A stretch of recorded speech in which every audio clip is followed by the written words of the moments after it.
મીડિયાના મિત્રો તરફથી જ આ જાણકારી મળેલી હતી કે નાસિરનગરમાં ડિમોલિશન થયું છે.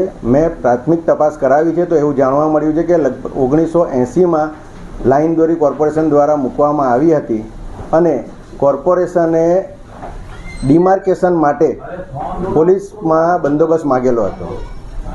તો ડિમોલિશન કઈ રીતે થયું આખું?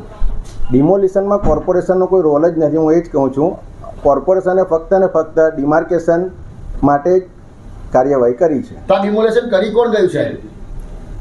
હવે એ તો તપાસનો વિષય છે અને મ્યુનિસિપલ કમિશનર શ્રીને મેં આ બાબતે સૂચના આપી છે કે આ ડિમોલિશન કઈ રીતે થયું તેનો વિગતવાર રિપોર્ટ મને આપવામાં આવે. કેટલી ગંભીર બાબત કે પોલીસ ફરિયાદ થશે આમાં?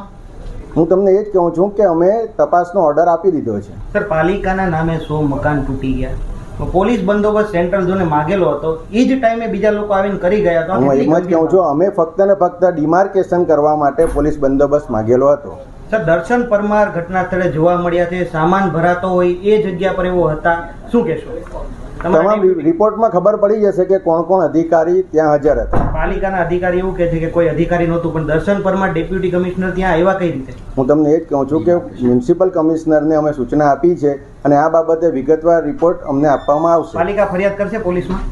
અમે તપાસમાં જે બહાર આવશે તે રીતે આગળ પગલાં ભરીશું. સર, ઘર તૂટી ગયા છે, આ લોકો ઘર વેરવા થઈ ગયા છે, હવે એ લોકોના પાસે વૈકલ્પિક જગ્યા કે પછી ન્યાયમાંથી શું પ્રોસેસ કરવામાં આવશે? મહાનગરપાલિકા મીડિયા મારફતે જાણવા જ્યારે મળ્યું ત્યાર પછી ડિપાર્ટમેન્ટ દ્વારા સર્વે ચાલુ થયો છે. તેની પણ મને જાણ કમિશનરશ્રી દ્વારા કરી છે કે અમે જેટલા આમાં અસરગ્રસ્તો થયા છે તેનો સર્વે કરી લીધો છે. આ ઘટના એવી છે કે સુરતમાં જ લોકો સુરક્ષિત ન હોય પોતાના ઘરમાં, એવું લાગે છે. તો હવે તમે 70 લાખ લોકોની સુરક્ષાની જવાબદારી કઈ રીતે લેશો? કારણ કે પાલિકા છે એક તરફ વિકાસ કરે છે ને બીજી તરફ બીજા લોકો વિનાશ કરી જાય છે. મારે તમને વારંવાર એ જ હું કહું છું કે અમે આ બાબતે તપાસના આદેશ આપી દીધા છે અને વિગતવાર રિપોર્ટ અમને મળશે, જેમાં જે દોષિત જણાશે તેના પર પગલાં ભરવામાં આવશે. એક વસ્તુ એ કે એ લોકો ખાલી પ્રાથમિક માંગી આજે અચાનક ઘર વિરોધ થઈ ગયા છે, નોટિસ નથી આપીને અંદર થઈ ગયું છે, તો એસએમસીને પોતાની જગ્યા મળી જાય, પરંતુ એમને કોઈ સ્થાનિક વૈકલ્પિક જગ્યા મળશે ખરી? કેવું કે આ આયોજન આપવું, આ સર્વે એના માટે જ કરવામાં આવ્યો છે કે એ એકચ્યુઅલમાં કોર્પોરેશનની માલિકીના જગ્યામાં ઝૂંપડા હતા કે ખાનગી માલિકીમાં હતા. જો ખાનગી માલિકીના ઝૂંપડા હોય તો કોર્પોરેશને એમાં કોઈ પણ મદદ કરવાની રહેતી નથી. જગ્યા કતારગામ ઝોનની હતી તો એમાં લાઈન દોરી સેન્ટ્રલ ઝોન કેમ કરવા ગયું હતું?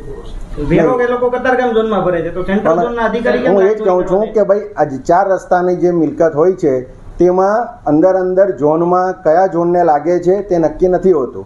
એને કારણે કદાચ આ ગૂંચવણ સર્જાયો છે કે તપાસમાં તમામ વસ્તુ જાહેર થઈ જશે. બાજુની બિલ્ડિંગ બને છે એને ફાયદો કરાવવા આખી ઘટના હોય છે. અને આજે જો રિપોર્ટ કહો છો એમાં શું ફરક હોય છે?